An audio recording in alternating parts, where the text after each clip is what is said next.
você já recebeu alguma fake news pelas redes sociais? Várias. Você se recorda de alguma? Na época da eleição, né, teve bastante. Época da Covid, quando a Covid estourou, também teve bastante, referente às vacinas brasileiras e tudo mais. Acho que tudo que tem a ver com o eleitoral e o poder, a gente recebe bastante. Eu recebi que ia ter jogos de celebridades ali no estádio Morenão, que ia ser um jogo beneficente. Aí eu descobri que era mentira por causa do G1 que postou. Sim, que era possível fraudar as urnas eletrônicas. Sim, né? Na época das eleições, eu estava recebendo bastante fake news sobre as vacinas. Muita gente falava que a gente não deveria tomar, porque teve gente até que falou que a gente poderia virar jacaré. E também sobre o uso da cloroquina, que poderia combater a Covid-19, que foi total descartado depois, né? Que as redes sociais são um dos principais meios de disseminação de informações falsas, isso todos sabem. Mas será mesmo que a população está preparada para identificar a veracidade dos conteúdos que circulam na internet? Grande parte dessas manipulações são baseadas em teorias da conspiração e parecem notícias de verdade. De acordo com o levantamento feito pelo Data Senado, mais de 70% dos entrevistados afirmaram ter preocupação com a divulgação de notícias falsas nas redes sociais. Geralmente, as notícias falsas, como uma das formas comunicativas de desinformação, né, vamos dizer assim, porque a desinformação não se resume só às chamadas fake news, mas as fake news elas têm como característica principal o fato de mimetizar, de copiar, né, imitar, né, as formas simbólicas do jornalismo tradicional, principalmente em termos formais, mas não em termos de confirmação e em termos de relação com a verossimilhança. Diversas páginas que publicam notícias falsas se parecem com sites de notícias reais. Você sabe diferenciar uma fake news de uma notícia real? Primeiro, é preciso entender que nem sempre essas notícias são totalmente falsas. Os produtores de fake news podem utilizar informações verídicas, distorcer fatos e manipular dados. Um recurso muito usado pelos desinformadores são chamados títulos clickbaits, ou caça-cliques, que são criados a partir de manchetes sensacionalistas, que chamam a atenção do leitor. Muitas vezes, o objetivo central nem é gerar cliques, mas fazer com que você compartilhe a notícia falsa se sequer ler a matéria completa. Por isso, é importante questionar títulos muito chamativos ou chocantes e textos opinativos divulgados como se fossem informativos. Verifique também o endereço eletrônico dos sites em que essas notícias são postadas. É comum que os criadores de fake news tentem imitar veículos de imprensa tradicionais. Você já se deparou com alguém falando que não acredita na eficácia das vacinas ou da cura milagrosa para alguma doença?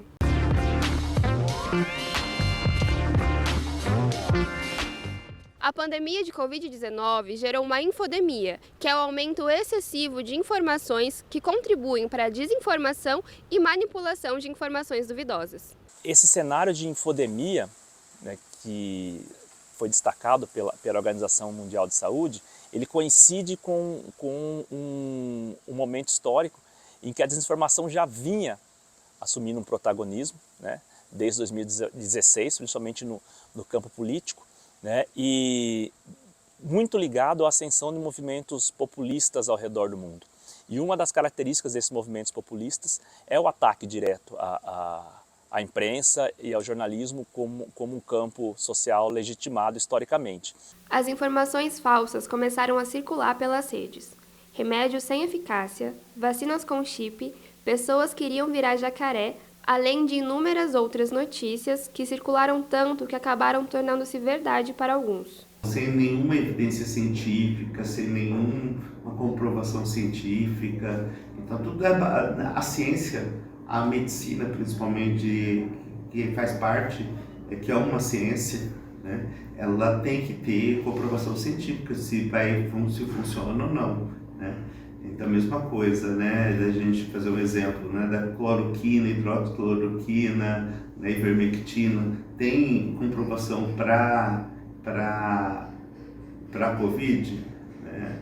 Os trabalhos mostraram que não tem evidência científica, não vai ter melhora, né? A única coisa que melhorou foi o corticoide, para caso grave, né?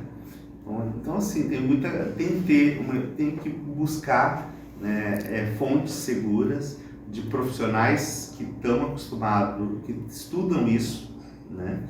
Não, a internet hoje é um rastro de pólvora, então vai virando um dominó.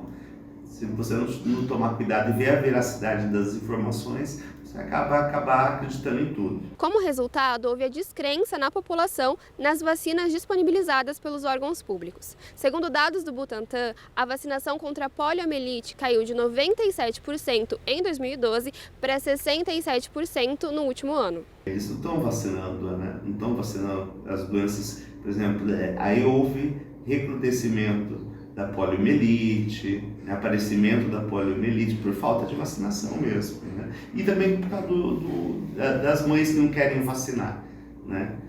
Das mães que não querem vacinar, dessas fake news, né? Que criança vai nascer com autismo, criança vai ter vários outros problemas de miocardite, no caso da vacina do Covid, não, e outras séries de situações.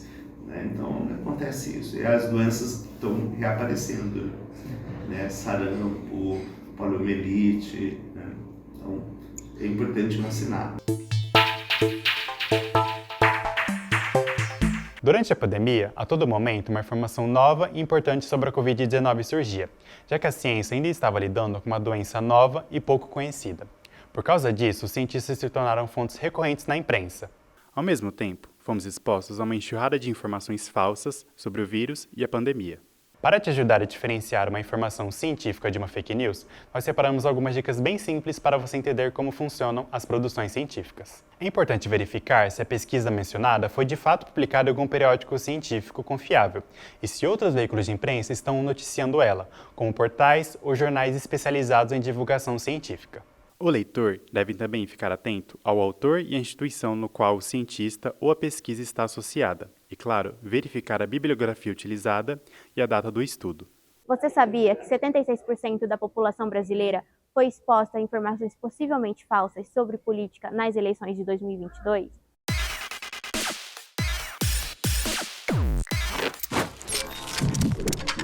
Essa é uma das descobertas políticas do Panorama Político 2023, uma pesquisa realizada pelo Senado Federal que investiga as opiniões sobre democracia. O Panorama também buscou investigar a incidência de informações possivelmente falsas por canais de comunicação.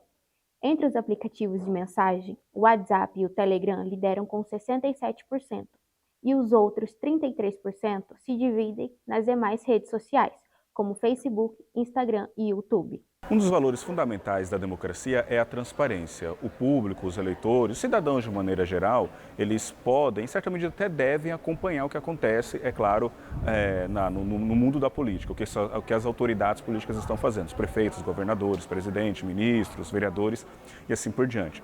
Seja porque o cidadão, na hora de ir às urnas, ele se torna um eleitor que tem que decidir se ele vai votar no candidato A ou B, e para isso é fundamental que ele tenha informação, e para ele ter informação, é óbvio que a atuação de todos os líderes políticos, de todas as autoridades, ela deve ser transparente, tem que ser aberta, né, para que haja uma circulação das informações tão ampla quanto possível.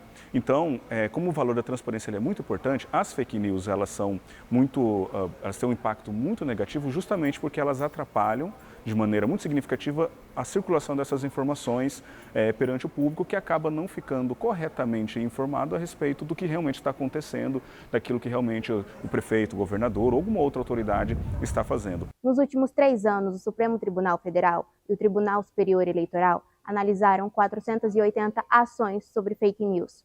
70 delas são de parlamentares e partidos.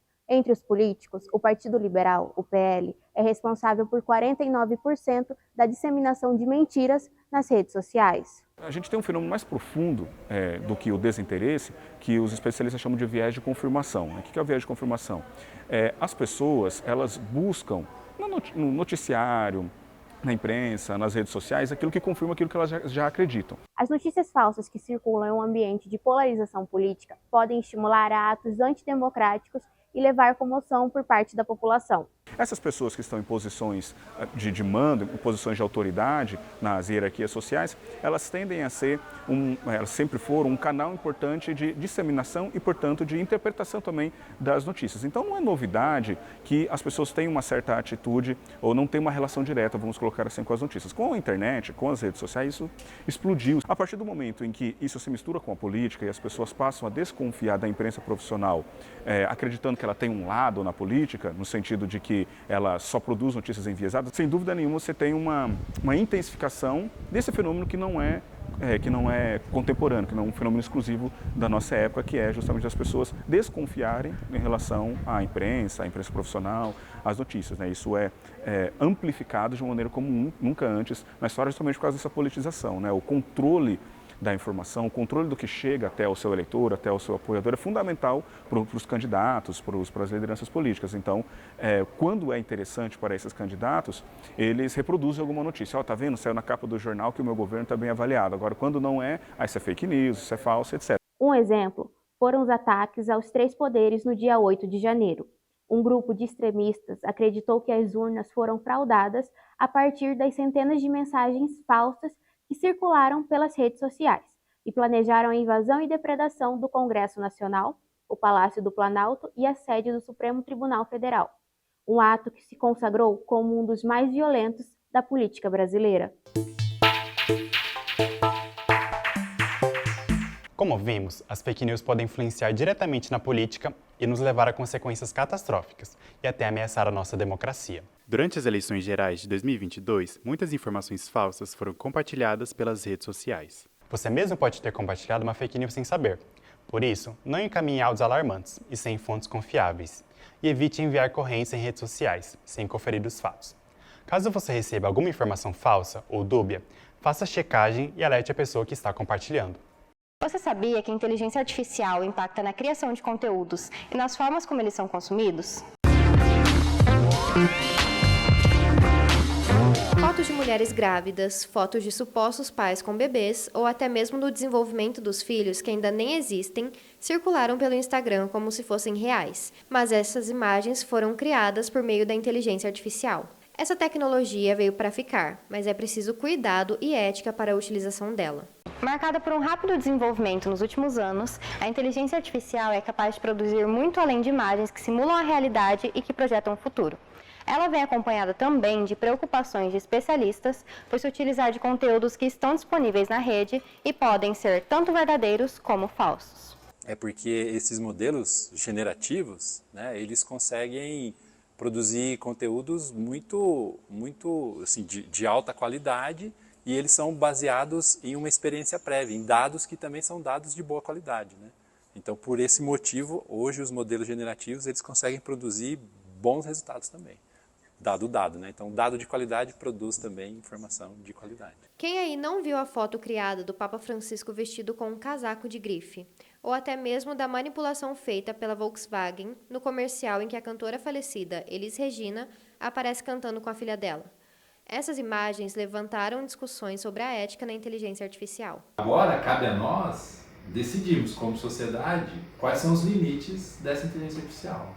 Então, se existe uma inteligência artificial que, de alguma forma, ela tem um comportamento que não condiz com o que esperamos ou que existem regras, né, da sociedade que foram criadas por nós e que a gente espera que sejam cumpridas, essa tecnologia também tem que cumprir, tem que seguir essas regras, essas normas. Então eu acredito muito nisso. É claro que essa tecnologia ainda é muito nova, muito recente, então é preciso ter essa discussão tem que chegar no nível em que a gente não pode prejudicar o desenvolvimento tecnológico, mas a gente também não pode deixar de lado e não olhar para situações em que essa tecnologia pode sim ter comportamentos que não são previstos em lei. Um dos exemplos de utilização da inteligência artificial é o ChatGPT. É um sistema de perguntas e respostas que utiliza um banco de dados com informações online até 2021. Os dados que são utilizados para um treinamento como esse são dados públicos.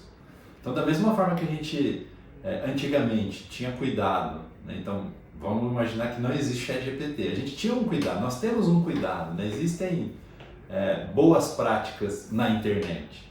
isso precisa também ocorrer no ChatGPT. Então é uma ferramenta excelente, né? Uma ferramenta muito boa que nos faz pensar agora, né, em outras possibilidades. Então é uma evolução tecnológica, mas ao mesmo tempo ela tem perigos associados, né? Então os perigos quais são? É a gente acreditar em tudo que ela reporta. Né? Então ela pode sim criar coisas que não existem, ela pode usar de fontes que não existem ou fontes que são duvidosas. Né? Então esse cuidado precisa ser tomado. Apesar de representar um avanço na geração de texto, o uso da inteligência artificial levanta preocupações, principalmente no que diz a respeito à divulgação de informações falsas. Mas como identificar imagens e vídeos criados por inteligência artificial? As inteligências artificiais são criadas com base em um ou mais bancos de dados e podem apresentar alguns erros padronizados. Entre esses erros, algumas partes do corpo humano podem estar faltando. Alguns objetos podem ser desproporcionais e o plano de fundo da imagem pode estar com alguma anomalia ou deformação. Se essa imagem for de algum local público ou conhecido, verifique pontos de referência ou placas de trânsito que podem atestar a veracidade da imagem. Se for um local desconhecido, procure por distorções na imagem.